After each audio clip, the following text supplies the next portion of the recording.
Akala ng media ay nais ng dalawa na ma-recruit si Lee Min-sung pero nag-alisan ng mga ito nang sabihing iba ang pakay nila. Habang naglalakad ay nag-aagawan pa ang dalawa kay Jinwoo. Nagtanong rin si Lim Tae-gyo kung si Lee Min-sung ang pakay nila ngunit nagalit na ang dalawa. Sikat talaga si Lee Min-sung ngunit ang hidden agenda nito ay papalipasin muna niya ang mga sariling iskandalo bago siya muling bumalik sa showbiz. Hindi pinapayagang pumasok si Jinwoo dahil akala nila ay mas importante si Lee Min-sung kaya ang chairman na mismo ang nagpapasok sa bida at napahiya si Min-sung dahil hindi rin siya pinapasok ng chief kahit tingin niya sa sarili ay isa siyang VIP. Pagpasok ay ipinakita ng bida ang kakayahan para sa evaluation na ikinagulat ng mga S-rank hunter dahil napakalakas nito. Pagkakuha niya ng bagong hunter license ay naisip na makakapag-buy and sell na siya upang makabili ng magagandang mga gear upang matalo ang Demon Castle. Sinalubong din siya ng dalawang guildmaster subalit hindi niya pinansin ang mga ito ngunit sa labas ay napakaraming paparazzi na ikinagulat ni Miss Han dahil nasa TV ang kuya ni Gina bilang ika-10 S-rank hunter at napanood din ito ni Juhee pati ni Chae-in. Dahil sa dami ng mga reporter ay nais siyang tulungang makauwi nila Baek ngunit tumalon lang ang bida ng napakalayo upang makaalis na ikinagulat ni Mr. Baek dahil mas lumakas pa si Jinwoo. Naghahanap ang bida ng fire-resistant gear subalit napakamahal kaya nagbiro ang seller na ibibigay na lang ito kung mababasag niya ang salamin na muntik nang gawin ng bida. Ngunit nang matuklasan na napakamahal pala ng dagger na nabili niya sa shop ay nagkaroon na siya ng sapat na salapi. Nag-iisip pa rin si Mr. Baek kung ba't mas lumakas pa ang bida kaya naisip niyang baka nagle-level up pa ito.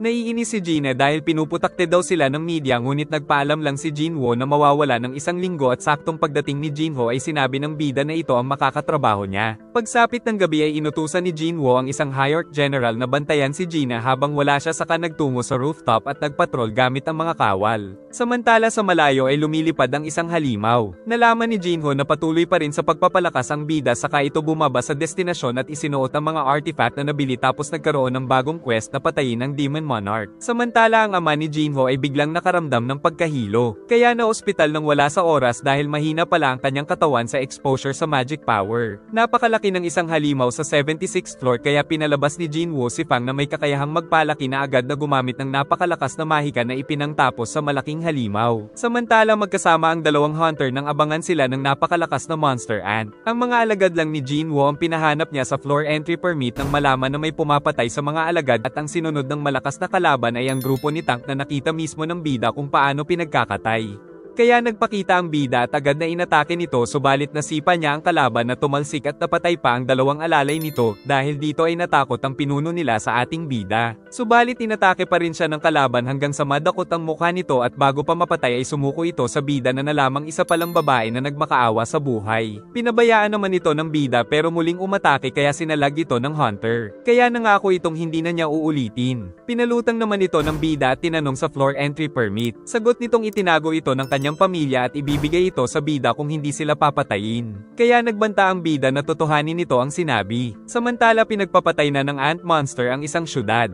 Nagpakilala itong si Essel ng Rediro family. Nalaman din ng bida na ang utos sa angkan ni Essel ay protektahan ng kanilang lugar. Dagdag pa nitong naghahanda sila sa isang napakalakas na kalaban pero wala nang sapat na impormasyon tungkol dito hanggang sa manghina kaya sinalo ng bida. Inimbestigahan ng Hunters Association ng mga langgam monster na pumatay sa maraming tao ngunit sa dami ng resback na hunter ay isang halimaw lang ang napatay nila dahil sa lakas ng mga ito kaya pag-aaralan nila ang katawan ng halimaw. Dahil dito ay ipinag-utos ng chairman na humingi ng tulong sa Japan upang subukang puksain ang pugad ng mga ito sa Jeju Island. Nagising na si Essel sa pagkakatulog dahil sinabi niya ang mga sensitibong impormasyon hanggang sa makarating sa kastilyo ngunit hindi masaya ang kanyang ama dahil mapanganib daw ang lalaking dinala niya kaya tinutukan si Jinwoo ng mga sundalo ngunit kung ibibigay daw nila ang permit ay hindi sila papatayin ng bida. Dahil sa takot ay binigay na lang ng hari ang permit ngunit nais pang hiramin ng hunter si Essel upang turuan siya ng dadaanan at wala namang nagawa ang ama kundi ang pumayag. Samantala sa labas ay nagsasagawa ng otopsiya sa langgam. Sa Demon Castle ay nag-level up na rin sila Tank at Egress. Pinapauwi na ng bida si Essel dahil magiging mapanganib sa susunod na palapag. Nang itanong ng dalaga kung bakit hindi siya nito pinatay, giit ng bida na nagustuhan niya kasi ito. Ayaw namang umuwi ni Essel dahil nais niya ng pagsilbihan ng ating bida kaya pumayag na lang si Jinwoo. Nagpatuloy sila sa pag-akyat sa mga palapag at nakipaglaban sa mas malalakas pang mga halimaw doon. Nabalitaan nila Mr. Choi at Miss Cha ang request request ni Chairman Go sa mga S-Rank Hunter para sa ika-4 na misyon upang linisin ang Jeju Island. Kaya pati ang mga S-Rank Hunter sa ibang bansa ay patungo na rin ngayon sa kanila. Nakarating na rin ang bida sa 100th floor sa tulong ng dalagang demon. Nang makitang lumabas ang isang wyvern kung saan nakasakay si Demon Monarch Baran na may nakakatakot na aura kaya nanginginig si Essel. Kumilos ang demon at pinalabas ang maraming pinto kung saan lumabas ang maraming alagad na demon na agad na sumugod ngunit lumaban ang mga alagad ng bida sa mga ito, at si Fang ay ginawang abo ang napakaraming demon na ikinamangha ni Essel pero nababahala pa rin siya sa lakas ni Baran kaya napapaisip kung kanino siya kakampi. Ngunit nang umatake si Baran ng napakaraming malalakas na mga kidlat sa paligid ay iniligtas siya ni Jinwoo kaya ang hunter na talaga ang kakampihan niya. Nagtago naman ang bida at tumakbo ng mabilis saka umatake sa Demon Monarch ngunit nagawa siya nitong masalag at binilibag siya patungo sa lupa sa kabinugahan ng napakalakas na kidlat na siguradong tutunaw hanggang sa buto. Kaya umatake rin si Fang upang pigilan ang kidlat nito at ginamit pa ang Sphere of Avarice upang mag-double damage sa kanapatay ng bida ang wyvern ni Baran kaya nahulog ito sa lupa at galit na galit dahil sa ginawa ng ating bida. Nakipag-meeting sila kay Goto Ryuji na guildmaster ng pinakamalaking guild sa Japan na may 11 S-rank hunter. At napagkasundoan nilang sila Goto ang baalang mag-lure sa mga langgam at sila Chairman Go ang baalang pumatay sa queen. Samantala patuloy ang pakikipaglaban ng bida at ang mga general ay kinalaban ng Demon Monarch nang matusok nito si Iron sa katinira ang bida na nakailag ngunit nasa lag ni Baran ang critical strike at nahuli pa ang hunter na balak niyang tapusin pero pinagtulungan siya ng mga alagad ni Jinwoo at upang maubos sila ay naglabas ito ng malakas na thunder breath kaya naubos rin ang MP ni Jinwoo at ipinakita ang dalawang espada ng Demon Monarch. Dahil dito ay nagtagisan ng bilis ang dalawa ngunit gumagamit ng kuryente ang demon pero nagpatuloy ang ating bida sa paglaban na nagpapayanig sa paligid sa kabinugahan na naman siya ng kidlat kaya napatalsik ang mga dagger at tatapusin na siya ni Baran subalit nasa lag ng bida gamit ang mga kamay. Kaso titirahin naman siya ng kidlat kaya inihagis ni Essel ang sandata nito at ang bida ay pinulaputan ng ruler's hand ang mga braso ng demon hanggang sa maputol ang mga ito at bago ito makaatake ng kidlat ay sinuntok ito ng bida ng napakalakas na uppercut na nagpaliwanag sa buong lugar dahil sa kapangyarihan kaya natalo niya na si Baran at natapos ang quest. Dahil dito ay ang angkan na daw ngayon ni Essel ang top rank sa Demon Realm. Magsisimula na siyang mag-craft ng Elixir of Life pero nakasalalay sa taas ng intelligence ang success rate kaya kabado ngunit nag-success naman ito. Saka dinala ni Iron ng Wyvern upang magkaroon ng bagong malakas na alagad ang bida na pinangalanan niyang Kaisel. Inanyayahan naman ni Essel ang bida sa kastilyo ngunit iniisip ng bida kung tatalab ba ang Elixir of Life sa kanyang ina. Nagkaroon rin siya ng bagong skill na maaaring makipagpalit sa isa niyang shadow kaya nagkapalit sila nito ng lokasyon. Saka tumalon at pinalabas si Kaisel upang mabilis na makapaglakbay. Samantala pinapagplanuhan ng Hunters Association na magiging strategy habang hindi pa rin nila makontak si Jinwoo. Nakipagkita naman si Yunho sa kaibigang S-rank retired hunter Byunggo upang magpaalam dahil baka hindi na daw siya makabalik dahil sa misyon sa Jeju Island dahil doon din namatay ang kaibigan nilang si Yunsok. Samantala si Byunggo naman ay balak na lang daw maging normal na empleyado. Samantala ang bida ay balak ng subukan ng pinaghirapang Elixir of Life na nanginginig pang pinainom sa ina na agad na nagliwanag ngunit hindi pa rin siya sigurado kung tatalab ito. Si Gina ay hindi makapag-focus sa trabaho at pag-uwi ay naramdaman ng kakaibang init sa simoy ng hangin. Dahil ang kanilang ina ay tuluyan na palang napagaling ng Elixir of Life na buwis buhay na binuo ng bida kaya napaiyak na lang ang hunter dahil sulit ang lahat ng mga hirap na pinagdaanan. Kinabukasan ay nagtataka rin ang mga doktor sa nangyari at si Gina ay labis din ng iyak dahil nagising na rin ang ina pagkatapos ng 4 na taon.